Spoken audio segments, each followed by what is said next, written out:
Welcome to Business Innovators Radio, featuring industry influencers and trendsetters sharing proven strategies to help you build a better life right now. Hello, listeners. This is your host, Andy Curry. Today, I have an exciting guest with me. His name is Tom Dowd, a.k.a. Transformation Tom. Tom helps stagnant and prospective employees transform into who they really want to be professionally. And he also does speaking and training about time management, communication skills, and differentiating oneself in the workplace. Tom is a graduate of the University of Delaware with a communication degree where he concentrated on interpersonal and organizational communication. Tom is a prize-winning speaker, an award-winning and Amazon best-selling author, trainer, coach, and radio host also. And it's all spurred by his need to be more than a painfully shy and introverted individual on a roller coaster ride of success. Tom, welcome to the program. Oh, thank you for having me on the show. I appreciate it. Well, we're excited to have you, Tom. It's great to have you here.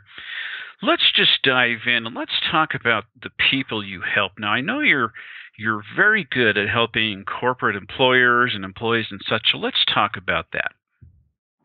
Yeah, so I have three target audiences. I have the people that are leading an organization. So you have the corporate employers, the leaders who are trying to figure out, what do I do with this group of people who is disengaged? I mean, I've seen stats that as many as 3 out of every 4 people in corporate environments are looking for other jobs.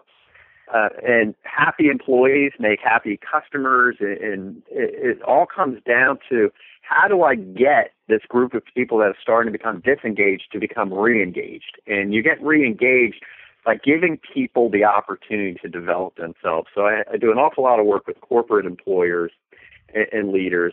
But you also have the actual stagnant employees who may be lost in the sea of people and they're disengaged themselves. They come to work every day, but they're not coming to really their happiness or their passion. They're not coming to jumping out of bed excited to do the work. So I try to work with these stagnant or disengaged employees, and I do a lot of that through the coaching side of it and less speaking to that group. But I do a lot of coaching on resume writing and interviewing to really get them to change their mindset of either starting to make a difference where they are or starting to realize, and when you come to the self-actualization that you're not where you should be, you're making that decision to take the leap, and I get them prepared to make that leap effectively. And then I have the unemployed folks, or people that are just up and coming. They're just graduating from college, and they're not sure how to even start the process. So I try to teach them the lessons that I learned along the way. And so I like to call it this business model that's probably not really good when you're dealing with unemployed and people who are just starting out. They don't have a whole lot of money. But it's actually, it works out well because, and this is how I describe my business. If I do my job right, I'll build it through referral, and you'll no longer need to hold my hand because I'm going to bring you along in the process to then teach you how to do this yourself.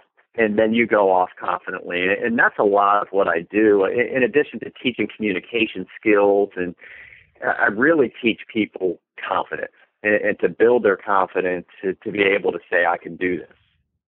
Tom, that is fantastic information. Now, let's talk about how you help them. I know there's different problems, whether or not they're real or perceived to them, that you help them solve, like time management, public speaking, resume writing, networking, that kind of thing. So let's talk about that. Why would they be interested in what you have to say? Let's talk first about your time management. Yeah, time management, you can be the greatest communicator, the greatest leader.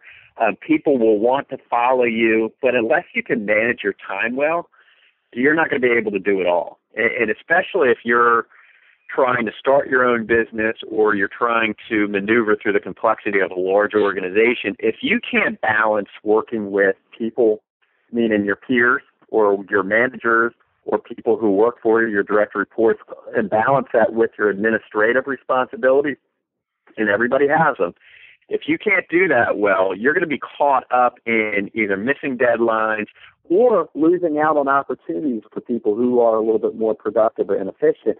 And there's another piece of this, and that's satisfaction.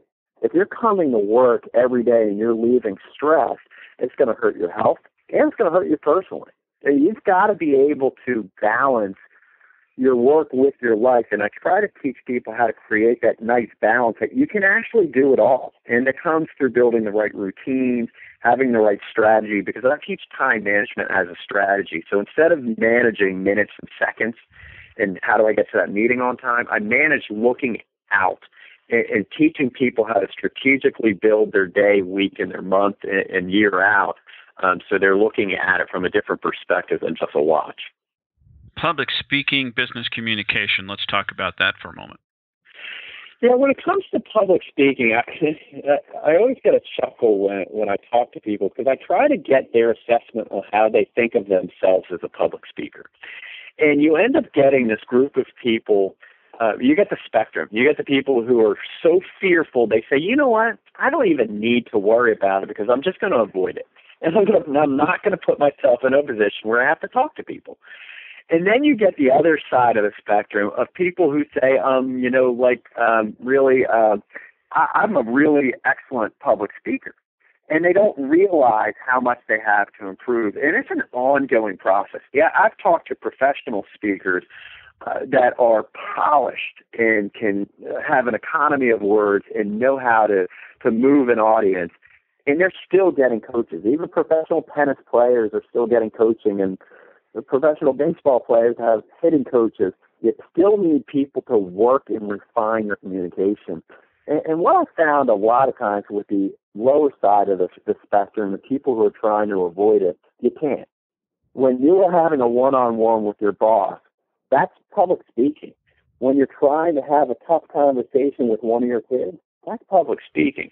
And what I teach is it may not all be communication skills that are the concern. It might just, again, be confidence. So I, again, try to teach people how to confidently tell their own story. And that's what public speaking is all about. It's being able to bring your own story alive in a way that it relates to other people. Okay, let's look at one more. And that's networking. That is hugely important. Let's talk about that.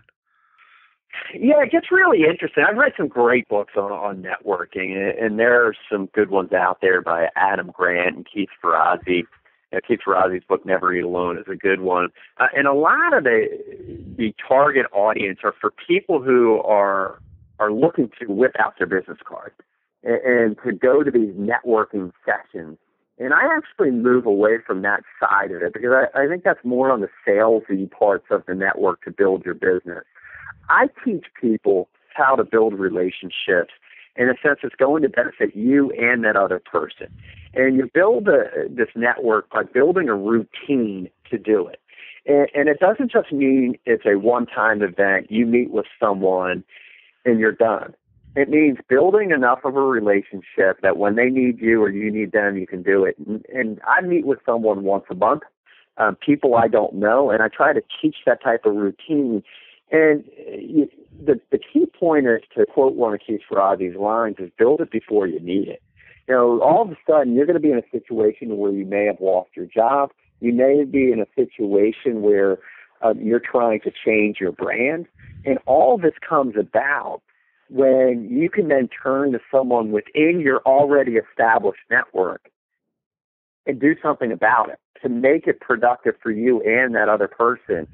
So when it comes to networking, part of what I teach is, the routines, but also build something before you're desperate in a sense of having to need to tap into it. And that's constant. And there's a lot of work that goes behind networking. That's why the word work is in there. But what I try to teach people is how to have that effective conversation, to want to teach the other person they're talking about themselves in a way that it's actually selfless. Because there's a key point about networking is we take a very selfish approach. Let me tell you all about me. Let me put myself into this elevator speech. But in reality, networking is not about you. It's about the other person. And when you come to that realization, you really start to see some things happen.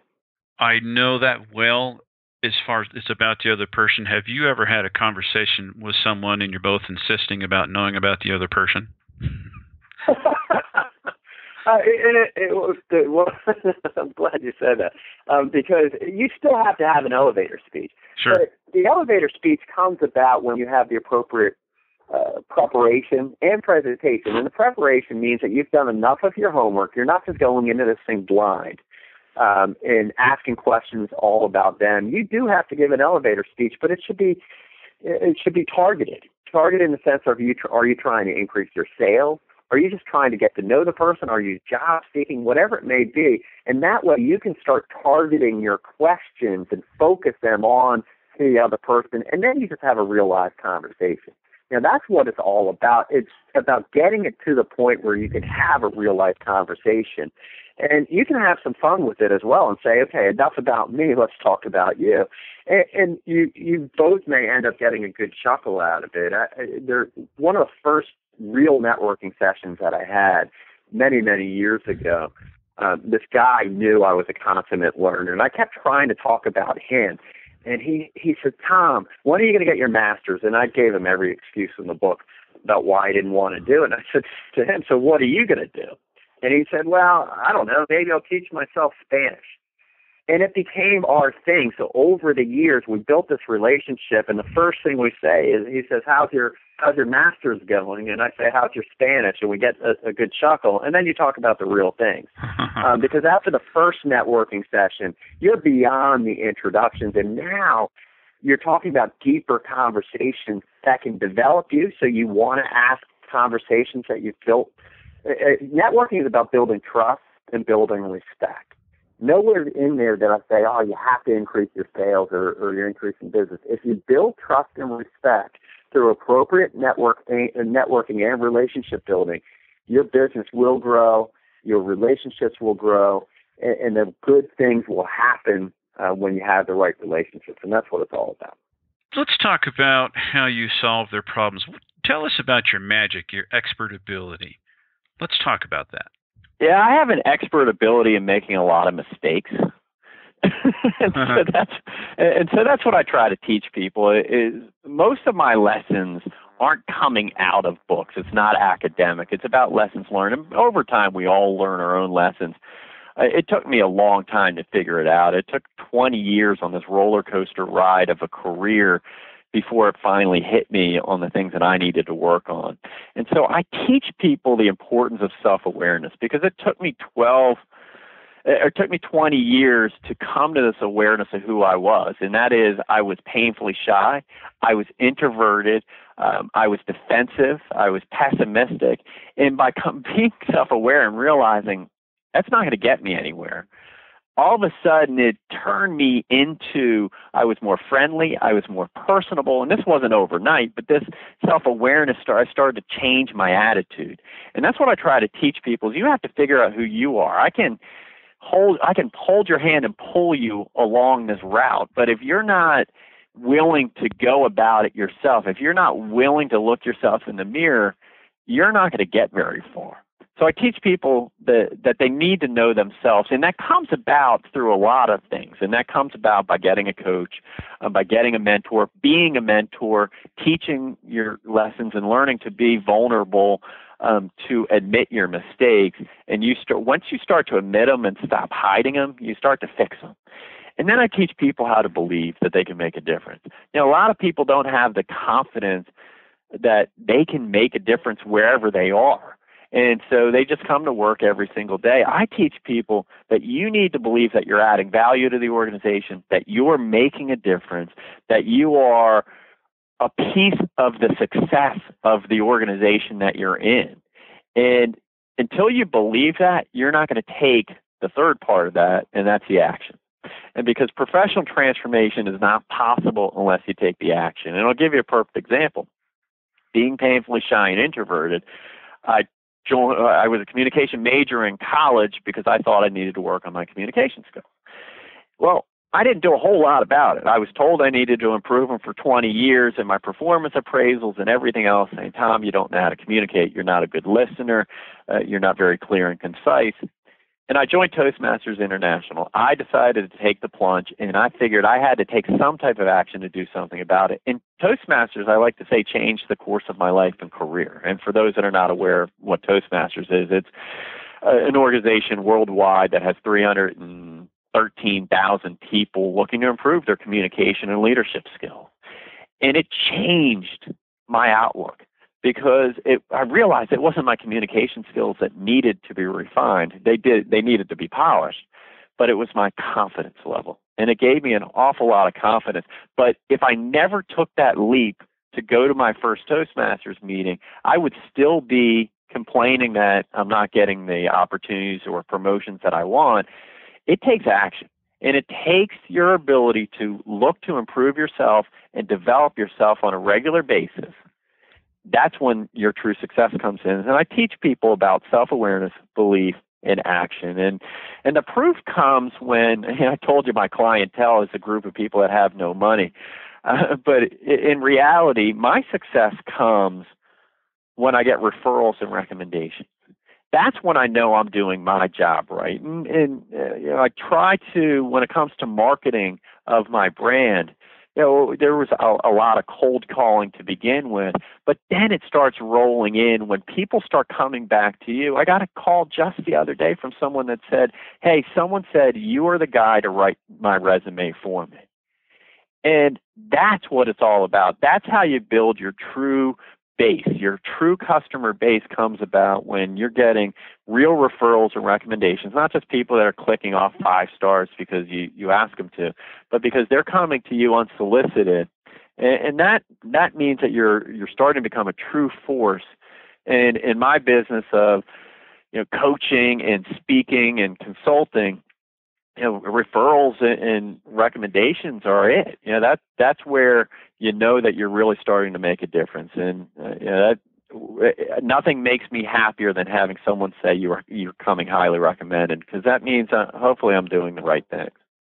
That's neat. And to your reference on Toastmasters, I joined that quite a while ago, and there's people who've been in there for 30 years, and they just want to stay polished.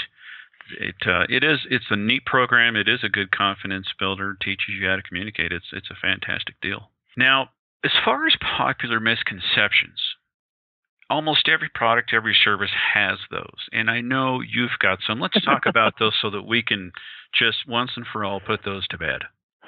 All right, let's start with time management. We think we're at the mercy of everyone or everything else. It's never our fault, never a problem. We're at the mercy of our boss, of our children. They dictate every move we make. And the misconception is you don't have any control. We do. We have more control than we think, and it comes through your commitment to do what you said you're going to do, building the right routines, having some flexibility and building in that flexibility, and adjusting on the fly. If you build your strategic time management model right, you learn to adapt and adjust, and it comes about through the appropriate planning. And the solution is not some smartphone app somewhere. It's you, the individual, and you take control of this. You have full action. You have the ability to control your life, and don't let time control you. The other is public speaking, and this is where we say, I'm going to avoid the situation, or I'll never have the ability to communicate. I tell people it's not necessarily just communication skills. The value is in the confidence. And when you start to become confident in your ability to have conversations, whether it's with 1 people or 500 people, your communication will start to follow. And many people also believe that they don't have anything to talk about. And that's a misconception as well, because everybody has a story. It's just about how do you tell it and how do you have it relate to varying audiences that are out there. And the key, and I was talking to somebody about this last night, your fear is probably in your vulnerabilities of sharing that story. And we start to teach past this vulnerability. I like to call it selfish speaking. How do I look? How do I feel? I'm Irish, so I have this blood that flows up through my face, and that was always the first thought as soon as I went on stage. Well, that's very selfish. How do I look? How do I feel? And when you start thinking that way, you lose track of what your real message is, and your message isn't about the audience. As you become a selfless speaker, you start to figure out how are you going to walk away with the message? How can I relate my message to you, the audience, so you get something out of it? So instead of saying, how did I do at the end, when you're thinking, was I able to effectively get my message out to that audience, all of a sudden you start to become a better speaker because you're thinking differently. You're thinking like the audience now and not you trying to jam your message down somebody's throat. Now, there are reasons people don't buy things. And so let's talk about that because, it could be a price. People may think whatever on the price, but they may be wrong, or time commitment, that kind of thing. So let's talk about that when people are wanting to hire you. What are the things that are going through their mind that you can dispel right now? Sometimes individual clients and meeting organizers go with the cheapest option. They simply look at their budget. And unfortunately, you often get what you pay for. And I commit to ensure that every dollar I'm paid comes with long-lasting value, with follow-up for the organization, for the individual, satisfaction guaranteed. The added value comes with the unique ability to teach time management through personal stories and lessons learned. So when it comes to, hey, you should just look at your calendar and do A, B, and C, I don't teach that. I share the lessons that go along with it. And this is actually a combination of public speaking along with time management. People remember stories. And when they remember personal stories, they then get the message. And so I try to teach it through these stories and lessons learned versus just giving them a list of ideas and a checklist to say, here's how you fix your time management. Because when people can relate to it, they start thinking about it a little bit more strategically. They start thinking less tactically. And when it comes to professional development, meaning the interviewing, the resume writing, the networking, most people want to be better at what they do, but they're not sure where to start. And so I give them that point where the starting point, it's that self-awareness, that self-assessment. And I'm going to walk you through it by holding your hand. And my mantra is I'm going to transform into who you want to be professionally. Well, people know they want to be in a different spot. They just don't know where they want to be professionally. I try to get them there through confidence building, through relationship building, in a way that they will, at the end of the day, say, I didn't realize I had that much in me. And they'll start to realize their own potential that goes right along with it. And then I kick them out of the nest and they fly on their own, and hopefully they start telling some other people about me, and I get referrals and recommendations. And the key here is to oversimplify the strategies in the easily digestible ways that people can say, I get it. This isn't some 600-page book you have to read. These are very quick and easy ways to acknowledge your own opportunities and take advantage of it by finally taking action to do something about it. That's neat, folks. You heard what Tom said. It's hugely important, I think, in the self-awareness. I'm 53, and I would say within the last 5 years, come into some deep self-awareness, and it really is eye-opening. It was something I haven't got coached on, but I probably could use some more. But it definitely is an eye-opening experience. It really is. Now, Tom, let me ask you one more question. If somebody needed to get at least one thing out of all that we talked about, what would it be that you really want them to know? Let's say you're on your deathbed and they said, Tom, what do I need to know before you go join them in heaven? What would it be? Transform into who you want to be. And you do that by becoming aware of who you are. And look yourself in the mirror. And if you don't know what the answer is on who you want to be, grab a support system and start to build it through coaching, mentoring, family support, whatever it takes. But get the assistance, because as soon as you get that little nudge you probably didn't want but needed, you may not have to. You may already be in heaven after that. Mm-hmm. Tom, thank you so much. That was fascinating information. Well, thanks for having me on. Thanks for listening to Business Innovators Radio. To hear all episodes featuring leading industry influencers and trendsetters, visit us online at businessinnovatorsradio.com today.